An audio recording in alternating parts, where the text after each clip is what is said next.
জামাই ষষ্ঠীর বাজারে মিষ্টির চাহিদা তুঙ্গে। জামাই ষষ্ঠীর বাজার, মিষ্টির দোকানে ক্রেতাদের লম্বা লাইন। আজ জামাই ষষ্ঠী। জামাই ষষ্ঠীর বাজারে মিষ্টির একটা আলাদাই চাহিদা থাকে। এবারও সেই চাহিদা লক্ষ্য করা গেল। বিভিন্ন মিষ্টির দোকানগুলিতে মিষ্টি দই কিনতে লম্বা লাইন ছিল।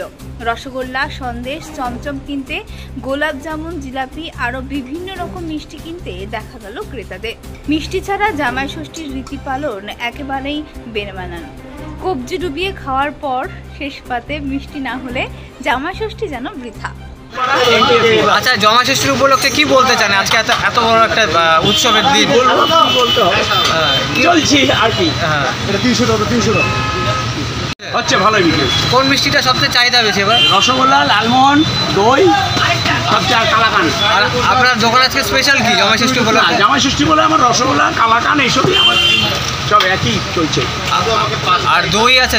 দই আছে গঙ্গারামপুর, নবদ্বীপ। আচ্ছা, এই লোকাল। তো কি আশা রাখছেন, কেমন বিক্রি হবে এবার? হবে টুকটাক হবে। আর যেটা আছে আর গত বছরের তুলনায় কি এবার বিক্রি হ্যাঁ বেশি আছে? ভালো। আপনার নামটা? প্রশান্ত পাল।